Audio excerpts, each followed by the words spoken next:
Before we start, just a quick reminder to hit that subscribe button. Only 2% are subscribed at 1,000 subscribers. I'll be posting a special video. Jake dropped his duffel by the door and scanned the hallway. I leaned on the wall because my hips felt unstable. I'm Emily and I'm 29 and I was 9 months pregnant that night. He was supposed to leave for a gaming convention that weekend. My body had not read the schedule and started to protest. He checked his watch and said the ride share would arrive soon. I asked the time even though I heard every word clearly. It was Friday night and my due date was Tuesday morning. Those 4 days looked huge then, now they feel like nothing. Back in that hallway, I still thought the calendar protected us. A slow grip wrapped across my belly and I held my breath. It was not sharp yet, just a warning tap from inside. I exhaled and told myself it was another practice contraction. False alarm, that phrase sat on repeat in my head. Even now I can hear how desperate that sounded in my mind. How long are you gone again? My voice came out too light, like I was joking. Just the weekend, babe, you know that. He tugged the zipper and smoothed it flat. Back then that sounded short, now it feels like a canyon. You keep saying that and my due date is literally Tuesday. I pushed off the wall and stepped closer to his bag. He nodded without looking at me, phone already in his hand. The group chat kept lighting up and his smile kept chasing it. It felt like I was talking to the echo of him, not the real person. Another squeeze hit and I grabbed the doorway with one sweaty hand. Jake glanced over, then glanced right back down at his notifications. You look kind of weird right now. He finally slid the phone into his pocket and faced me. Just tight right now, I can still breathe. He relaxed at that and leaned back on his heels again. Doctor cleared me on Wednesday and said you are not even dilated. You keep forgetting that part, that is what he meant. He repeated the words like a shield he could hide behind. In his version of the night, the doctor sounded louder than me. I waddled to the kitchen because my legs needed a different angle. The apartment felt suddenly too small and somehow I still felt alone. Another wave rolled through my lower back and I watched the clock. 7 minutes since the last one and then maybe 5 between these. I hate math and that night my body used it against me. I thought about calling the hospital and then heard his laugh behind me. He was on speaker with someone already talking about room upgrades and drinks. The sound bounced into the kitchen and made my little panic feel dramatic. Maybe I was dramatic, that is what I told myself anyway. I straightened up and decided to breathe through it and keep quiet. I did not stay calm for long though because another cramp hit harder. I grabbed my phone and shuffled to the bedroom where the hospital number waited. My thumb hovered over call and I felt stupid for hesitating with actual pain. The nurse picked up fast and asked about timing and fluid and movement. She told me to watch the pattern and come in if it stayed steady. When I walked back out, Jake stood by the door with his shoes half on. Everything good with the baby or whatever? He tightened one lace and did not bother to meet my eyes. They think it might be early stuff starting, but nothing urgent yet. My voice shook on urgent and he pretended not to notice at all. Jake blew out a breath and leaned his head against the door for a second. You know first babies take forever, we probably have so much time. He wrapped his arms around me like that was the solution. The hug felt more like a distraction than comfort and I froze inside it. If I had listened to my own body right, then I would have begged him to stay. His ride buzzed outside and he pulled away from me with that guilty shrug. Text me if anything feels off, okay? He grabbed the duffel again and swung it up hard. I wanted to say please do not go and instead my mouth betrayed me. Have fun, that is what came out while my son rolled inside my ribs like he heard everything. The door shut with a soft click that felt way too final for one weekend. I stayed in the hallway and listened for a second in case he came back. My stomach clenched again, more angry this time, like my body just lost the argument. That was the moment the night split into before and after, even though I did not see it yet. Now writing this, I feel my hand on that wall and I wish I had dragged him back inside. The first real surge hit right after his footsteps faded down the hallway. My abdomen locked and my knees nearly buckled before I reached the couch. I breathed out in little bursts and counted under my breath like a kid. The room stayed too quiet and that silence made everything feel bigger. I remember thinking I cannot be doing this alone right now. My phone buzzed while I was still trying to stretch through the pressure. Just got in the car, guys are already hyped. He added a laughing emoji and some inside joke about TH. E-trip. I stared at the screen and felt another cramp build behind my spine. I typed back made up calm while my eyes stung. Contraction ab or just stopwatch? I opened both with shaking fingers and picked the first one. The timer started and I dragged air into my lungs and held. When it eased, I tapped stop and tried to sit up straight again. 8 minutes, that number glared like a dare. I messaged him finally and wrote these are getting kind of strong. There was no reply, just the typing dots that blinked and vanished. Another wave rolled in faster and I folded over my own thighs. I hated that I whispered sorry to the baby every time it hurt. I hated even more that I whispered sorry for bothering your dad. 20 minutes later, my phone lit with his name and a short line. You have been having those all week, it is probably more practice. We are almost at the hotel, I will call later tonight. I watched the little delivered check mark like it might turn into something else. Then I pressed my palm against my stomach and felt panic fizz. The cramps kept marching closer together while the sky outside darkened. I called the hospital again and paced slow circles around the table. The nurse asked questions in a steady voice that tried to anchor me. I told her the timing and how I could not really talk through them. She asked if someone was here with you right now. My eyes landed on his empty side of the bed framed in the doorway. Yeah, my husband is out, but he can get back. The lie tasted weird and I could hear it hanging between us. She told me to watch for stronger pain or bleeding or a gush. If anything shifts, you get here, you do not wait.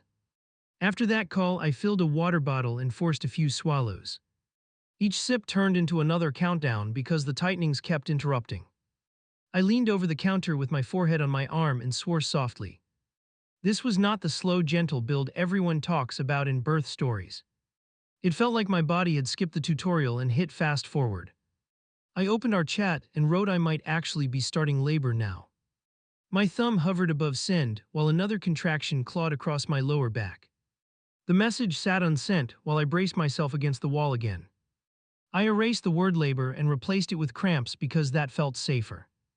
Then I deleted the whole thing because I did not want to sound dramatic. The next one came 4 minutes later and wiped out any idea of dramatic. I ended up on the floor on my hands and knees counting grooves. My breathing went ragged and I heard a weird animal sound escape me. That noise snapped something in my head and I grabbed the phone again. This time I texted without editing at all and hit send fast. These are hurting a lot, I might need to go in. I watched the message sit there while the timer on my app kept ticking. Another minute, another buzz from some random group notification instead of his name. By the time he answered, my shirt stuck to my skin with sweat. Try a warm shower and rest a bit, first births are long. I could hear chatter behind him in a short audio he dropped in. Someone joked about shots and he laughed right along with them. The sound bounced around my small living room and felt cruelly bright. I knew he was not mocking me directly, that did not really help. I typed back okay and wanted to throw the phone across the room. I did what he suggested because I had nothing else to grab onto. Hot water hit my back and for 2 contractions it actually helped. On the third one my legs trembled and I grabbed the rail hard. I pressed my forehead against the tile and muttered you are okay, you are okay. Even in that moment I still wanted him to be right instead of me. When I stepped out I checked the app and saw the pattern tightening. 5 minutes, then 4, then barely over 3 between spikes of pain. The nurse's warning replayed you get here, you do not wait. I pulled on clean clothes and shuffled to the hallway where our bag sat ready. My hand rested on the handle while my body argued with my brain. I texted again and this time I did not soften anything for him. If this keeps speeding up, I am calling a ride to the hospital. He responded faster now, but the words still felt thin and far. Let me know what they say, I am about to head out for dinner. That last word made my vision blur more than any contraction. I asked him, should you maybe come back instead of going out tonight? 3 dots appeared then disappeared and the silence stretched forever. A new message popped up a full minute later like a verdict. If they send you home, you will just be bored and mad at me. We already paid for this weekend, I will FaceTime you later. Another contraction slammed into me before I could even type an answer. I bent over the packed bag and groaned into the zipper like it could help. The app beeped again and flashed some warning about frequency and intensity. I said at the door and pictured myself wobbling down the stairs alone. For the first time that night, I wondered what would happen if I fell. I called the hospital once more and my voice came out thin and tight. They told me again to come in if anything inside screamed that it was time. I thanked them and ended the call without promising anything because I was unsure. My body felt ready to bolt while my brain still tried to negotiate. That tug of war between fear and denial never really stopped after that night. My phone rattled on the nightstand and snapped me out of a shallow doze. I grabbed it fast, half expecting a missed call from the hospital. Instead, the screen showed the labor app with a little reminder banner. The last recorded surge stared back at me from hours earlier. My belly still felt heavy, but the sharp pattern had eased, which weirdly scared me. I lay there listening for another tightening the way you wait for thunder. Nothing came, just a dull ache and a restless baby rolling around. It should have relaxed me, but my chest stayed tight and jittery. The app might as well have flashed "You cried wolf" all night. I already knew I would apologize if I called the nurse again. I flipped to my messages and checked our thread before anything else. His last text was still that line about heading out for dinner. No new updates, no "how are you feeling," nothing about the baby. The timestamp mocked me, late last night while I knelt over the bag. I stared until my eyes burned and still could not make that feel normal. I typed "good morning" and erased it, then wrote "hey" and erased again. The version I kept was straight and stiff and way too polite. "Any chance you can check in soon? I barely slept." I hovered over send, then hit it because my pride had already taken enough hits. Watching that single gray bubble hang there did something ugly inside me. A buzz came almost right away, but from another app entirely. "Someone tagged you," the notification sat in the center of the screen. My stomach dipped even before I opened it, like my body already knew. I clicked through to his profile and new posts filled the page. He had uploaded a whole block of photos while I counted breath. The first clip auto-played with loud music and a crowded lobby. He stood in the middle grinning wide with a plastic badge around his neck. Some guy swung an arm around his shoulders, yelling about "best weekend ever." They clinked glasses toward the camera and shouted something I could not catch. It hit me how awake and alive he looked while I panted on my floor. I paused the frame because something near his hand felt off at once. He lifted his drink again and his left hand flashed toward the lens. I watched it 3 times before my brain stopped protecting him on instinct. The bare ring finger shined clearer than anything else on that screen.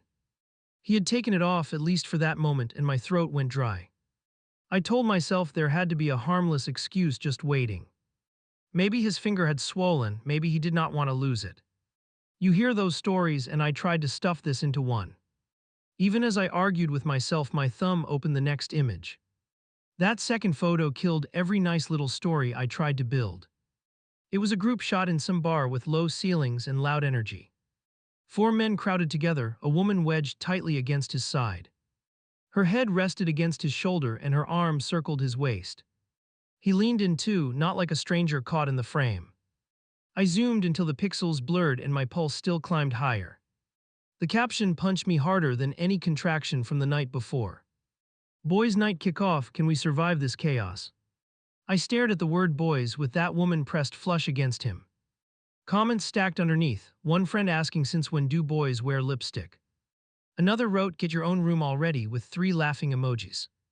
I wanted to laugh with them just to feel included in something. Instead my eyes filled and I blinked hard because crying hurt my head.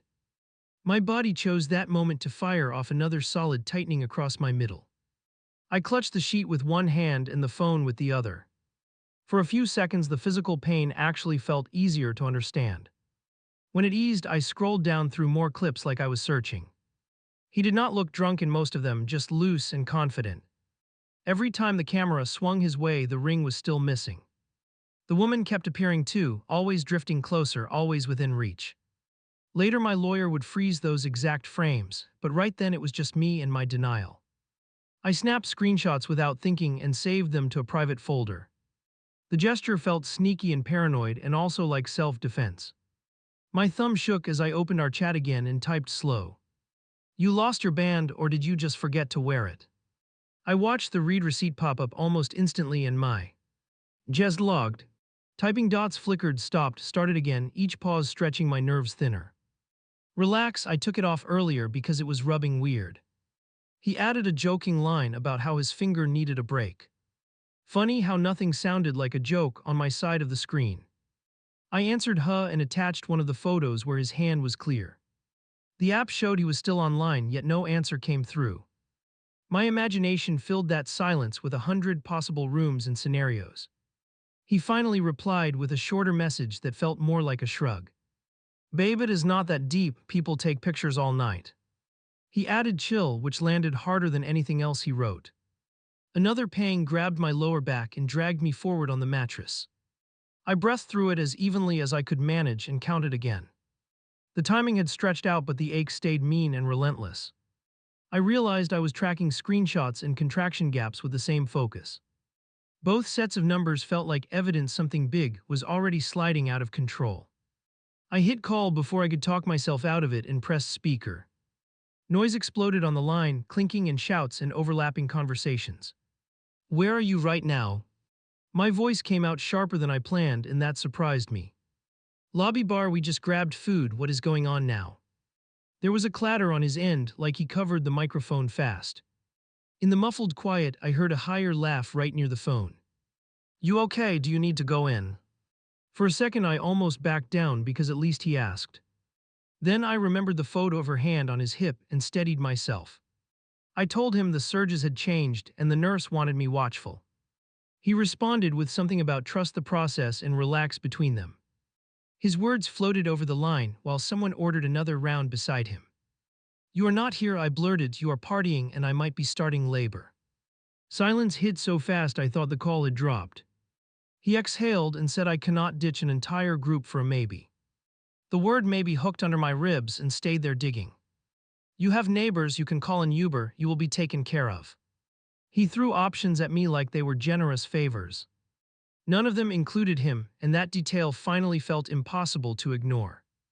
I ended the call first, my thumb punching the screen harder than necessary. The apartment went quiet again except for my own uneven breathing. My heart pounded harder than the next contraction when it rolled through. I pressed a hand over my son and whispered, we are paying attention now. That was the moment the photos stopped being embarrassing and started feeling like a warning. Fluid rushed out of me so fast I jumped upright. For a second I thought I had just lost control completely. Then the next wave grabbed my abdomen and erased that weird embarrassment instantly. I looked down and saw the spreading damp patch under me on the couch. Real labor had arrived without asking if anyone else was actually ready. I braced one hand on the armrest and tried to stand slowly. Another contraction slammed through my lower back and forced a strangled sound out. The app on my phone flashed a notification about timing I had stopped tracking. I hit start again between breaths and watched the seconds jump past my thumb. Whatever this was, it felt like the point where everything tipped. I dialed him before the hospital because I still wanted him to fix this. The ringtone pounded in my ear while my uterus twisted again. Voicemail kicked in with his upbeat greeting and some joke about leaving a tip. I could not even get through the beep message without gasping in the middle. I hung up and called back immediately because fear made me stubborn. The second time he picked up with a rough hello over muffled music. My water broke, I need to go in now. There was a pause long enough that I wondered if he heard anything. You sure it is not just like a little leak situation? I pressed my free hand into the soaked cushion and knew we were past little. I need you here, I forced the words out between clenched teeth. He sucked in air on the line and his voice dropped lower. I have had a lot to drink already, I cannot safely drive right now. He started listing shots and beers like that would prove something to me. All it proved was he had chosen a party over being available for his kid. Can someone else drive you? I asked if any coworker was sober enough. He muttered something about everyone going hard tonight and taxis being a nightmare there. My abdomen gripped again and I had to move the phone away to breathe. When I held it back up, he was talking about maybe coming in the morning. That word maybe made the room tilt more than the contraction ever could. This is not optional anymore, I am in active labor right now. He went quiet then asked if I could wait another hour or two. The next surge ripped through and my answer came out as a broken yell. No, I am going in, you can meet us there if you figure it out. I hit end before he could talk me into more delays I knew I would regret. I called the labor desk with shaking fingers and tried to sound functional. My voice still cracked on the words "my water broke and these hurt." They told me to come right away and not drive myself under any circumstances. Hearing that last part almost sent me into hysterical laughter because they did not know our situation. I grabbed our hospital bag and then realized I physically could not haul it downstairs alone. I shuffled into the hallway half doubled over and started pounding on my neighbor's door. It opened after a few seconds and she blinked at me in total shock. "My water broke, I need a ride to the hospital right now." She tossed her keys from a hook to her hand in one smooth motion. Thank God she moved faster than my brain because I had no spare thinking left. The walk down the stairs felt like a bad obstacle course I never trained for. Every few steps another contraction grabbed hold and forced me to stop and bend. She stayed one stair below me with a hand near my elbow just in case. At the car door, I nearly dropped to my knees when another wave slammed through. By the time we pulled onto the street, I was gripping the door like a lifeline. Between surges, I texted the hospital we are on our way with broken spelling. I also shot off a quick message to him with the hospital name and route. No answer, just a tiny status icon glowing beside my words. Another contraction tore through, and I yelled out without caring about noise anymore. My neighbor checked the mirror and said "almost there" in a voice that tried to steady us. At admitting, they brought a wheelchair before I even finished answering their first question. I lowered myself carefully and felt another gush that made everything very real very fast. They rolled me down the hall while a nurse asked about timing and fluid and movement. When they checked me, the nurse's eyebrows shot up and she called for someone else immediately. I caught the word 6 centimeters and moving quickly and my stomach flipped hard. They strapped monitors across my abdomen and started an IV while I tried not to shake. A contraction hit while they worked and the sound that came out of me scared me. Someone asked where your support person is, and the room went oddly quiet in my head. "He is on his way," I lied again because the truth tasted worse than blood. Deep down, I already knew my kid would probably arrive before that sentence stopped echoing. When they stepped out to prep the room, I grabbed my phone with clammy fingers. I sent him one line: "Water broke at home, I am already 6 and climbing." He called this time and his voice sounded thick and slow in my ear. "You are really that far? Crap, I cannot get behind a wheel tonight." He mumbled about maybe finding a ride later if someone sobered up enough. "You knew this could happen," my voice came out low and mean between contractions. There was a pause while he breathed heavily like this was hard for him too. "I am about to push out our child and you are worried about a weekend pass." He muttered something about me being unfair and the line crackled with quiet. I hung up right then and felt something cold settle under all the pain. The team came back with trays and instructions and my world shrank to their voices. They asked if I wanted anything for relief, but my body was already bearing down. There was no space in my head left for choices besides breathe and survive and obey. Between pushes, I glanced at the bedside table where my silent phone lay face down. I knew if I picked it up right, then I would scream instead of dial. At some point, the doctor announced the baby's head was right there and not going back. The monitor beeped faster and a nurse urged me to stay focused on every push. I grabbed my own legs and bore down with a roar I hardly recognized. The pain blurred everything except the thought: get him out and keep him breathing. No one mentioned the missing father again, and I was grateful because I might have bitten them. One last push and a sudden release, and then a thin, outraged cry filled the room. They placed a warm, tiny body on my chest, and I burst into shaky laughter. It was not pretty joy, it was raw relief and disbelief that we had both survived. I kissed his damp hair and whispered we did it even though we had changed. Across from us, a single plastic chair sat empty and it hurt to look. After a few minutes, they carried the baby to a warmer to check everything. While they worked on me, I asked a nurse to grab my phone nearby. She snapped a picture of me holding him once they brought him back over. I texted the photo to his father with just 3 words: "He is here." A tiny status tick popped up again and I stared like it might transform. 5 minutes passed, then 10. Then a nurse offered to help me try breastfeeding. Just as the baby latch, my phone buzzed with a short, uneven string of words. "So proud of you, you're amazing, gonna crash now and come by later." I could hear muffled voices and a television in the background before the audio cut off. I looked from the sleepy face on my chest to that message, and something inside finally went still. The door banged open so hard the bassinet rattled beside my bed. He lurched in with a flimsy bouquet and deep bruises under his eyes. For a second, he just stared at the baby like he had walked into the wrong room. Then he pasted on a grin that did not reach anywhere near relief. I tightened my grip around our son and waited to see which version of him showed up. Wow, look at him. He dragged the visitor chair closer and nearly clipped the IV pole. His gaze slid over the monitors and then back to my face. You did amazing. I am so sorry I missed everything. He reached for my shoulder and I flinched before I could stop it. I caught a sour mix of alcohol and cheap mint when he leaned closer. You still smell drunk, the words fell out before I softened them. He froze halfway into another apology and pulled his hand back slowly. I grabbed the bassinet edge because the room felt like it tilted again. My body was exhausted, but my anger woke up fast. He lowered himself into the chair and rubbed his forehead with one palm. There were no rides last night, everyone was wrecked, it was a disaster. He kept staring at the floor like the tiles might vouch for him. I remembered the nurse holding my leg while I screamed the baby into the world. I remembered the empty chair that stayed empty every time I glanced over. A knock on the door cut through the heavy quiet between us. A nurse rolled in a cart and smiled wide when she saw him there. Oh good, Dad finally made it, she clapped once and came closer. She handed him a wristband and showed him where to sign a form. He played the proud partner instantly, and I hated how smoothly he performed it. He let the nurse place our son into his arms for the first time. His hands trembled and his mouth twitched like he might cry or laugh. He whispered something I could not hear over the hum of the monitors. For a moment I felt this stupid tug in my chest because they looked connected. Then I remembered him listing shots while I begged him to come home. When the nurse left, he settled the baby back with surprising gentleness. I asked how the event ended and watched his jaw tighten a little. It was crazy, long panels, networking, you know how these things go.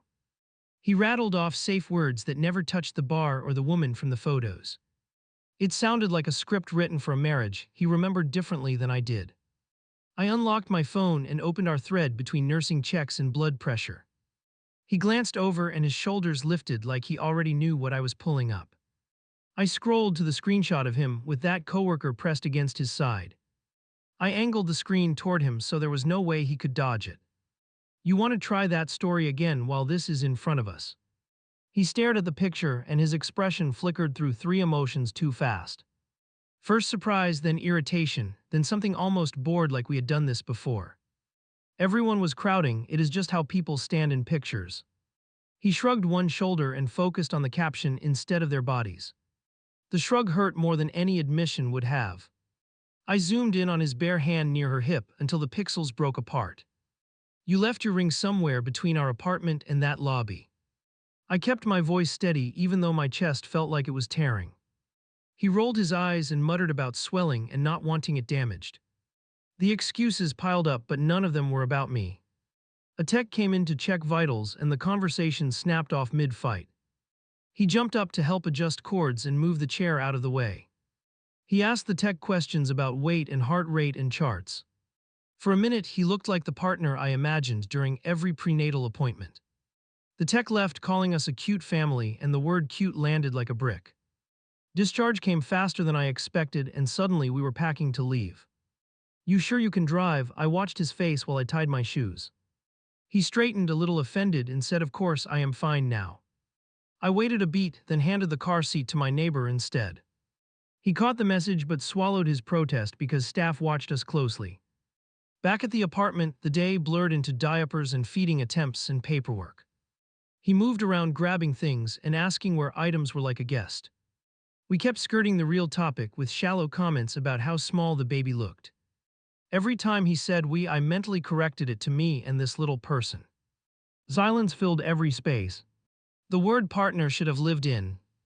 When the baby finally drifted off on my chest that evening, I unlocked my phone. I posted one simple announcement picture on my social feed with his birth time. Within minutes, hearts and congratulations started stacking under it from friends and coworkers. I scrolled through the names until one stopped me cold right in the middle. It was hers, the woman from the bar photos, dropping 3 pink hearts. My stomach did a little roll that had nothing to do with recovery. Another notification slid down from the top of the screen quietly. Message request from someone you may know, her profile picture staring back at me. I lay there for a second with my thumb hovering over ignore. Curiosity won faster than pride, and I opened it before I could rethink it. Hey, I just saw your baby is here, congratulations. I had no idea you were that close when we were all hanging out. There was a pause and another bubble appeared before I answered anything. I really hope you're doing okay, he looked stressed all weekend. That last line lit every warning light in my head at once. I wrote back thanks and asked how she knew him outside work functions. She responded fast like she had been waiting for that door to crack. We ended up partnered on a project last year and stayed friends after. This trip was kind of a reward thing, so a lot of us went. He mentioned you a few times, but I did not realize you were due soon. The more she typed, the more my mouth went dry and my hands shook. I asked straight out, did he tell you I was home alone that far along? She sent a long pause, then finally admitted not exactly in those words. He told people things were complicated and that you were supportive of the trip. Complicated, that word tasted worse than every contraction I had just survived. I stared at the blinking cursor and decided to rip the bandage completely. Did you stay in his room, I asked, or did he stay in yours? Another long gap, another string of dots appearing and disappearing like she fought herself. The hotel overbooked, she wrote, they bumped me and he let me crash in his bed. We were both pretty gone and it just kind of happened from there. My vision tunneled and I had to look away from the bright screen. I set the phone on my lap and gripped the blanket until my knuckles hurt. I could still feel the weight of my son sleeping against my ribs. My brain tried to twist her words into something less obvious and failed. I picked the phone back up because I needed to see it again to believe it. I asked what happened exactly and she replied with broken pieces. We kissed, there was touching, then he freaked out and slept on top of the covers. I swear he talked about you, he said he had messed up already. She kept repeating that she felt guilty once she saw the baby post. Her guilt did not make my chest hurt less or my stitches pull less. He came out of the bathroom then, wiping his hands on his jeans. You want me to grab takeout? He asked like we were normal tired parents. I looked up at him and saw that woman's words stacked behind his face. Instead of answering, I held up my phone with the thread open in full view. Every bit of color drained from his cheeks so fast it almost impressed me. What is that? His voice dropped lower as he took the device from my hand. He scrolled, swallowed hard, then set the phone down like it burned. Nothing really happened, he muttered. We drank too much and fooling around got weird. I laughed once, sharp and ugly, because fooling around and nothing cannot live in the same sentence. The baby stirred on my chest, and that tiny movement kept me from screaming. He launched into a clumsy speech about temptation and stress and bad choices. He called it a mistake, he said it meant nothing, he said he was scared about becoming a dad. Every sentence was about his fear, his confusion, his hangover regret. I waited for one single clear apology that did not circle back to him. It never showed up, and that absence told me more than any confession could. After he finally trailed off, I told him I needed space to think. I pointed toward the couch and asked him to sleep out there that night. He opened his mouth to argue and then glanced at the baby half waking. He grabbed a blanket without another word and closed the bedroom door gently. The soft click sounded a lot like the one from when he left for that trip. Once the apartment quieted, I opened a browser and typed family attorney near me. I bookmarked 3 names and sent myself an email with their numbers. Seeing that small list in my inbox felt heavier than the entire hospital bag. I knew I was not ready to call yet, but the step existed now. It sat there glowing on the screen like a way out if I needed it. The baby shifted and I adjusted him and opened a different app with my free hand. I created a new account without our real names and without identifying details. The title. Bar blinked at me waiting, so I poured the whole mess into one line. My husband does not seem to care that I am about to give birth to his child and would rather spend a work trip drinking with a coworker. Then I started typing everything from the suitcase at the door to that confession, line by line. I wrote until my thumbs cramped and my eyes blurred with rage and humiliation. I hit post and for a moment nothing happened and I almost deleted it. Then notifications started jumping across the top of the screen in steady bursts. Strangers asked if I was safe and told me to document everything and talk to a professional. The word divorce appeared more than once, and it did not feel dramatic anymore. I screenshotted my own post in the top responses and dropped them into a folder. I added the hotel pictures, the coworkers' messages, the missed call logs from that night. Watching the folder fill up felt like building a record for my future self. If I ever started rewriting this story to make him gentler, I wanted proof. Proof that on the night our son arrived, I labored alone while his father shared a bed with someone else.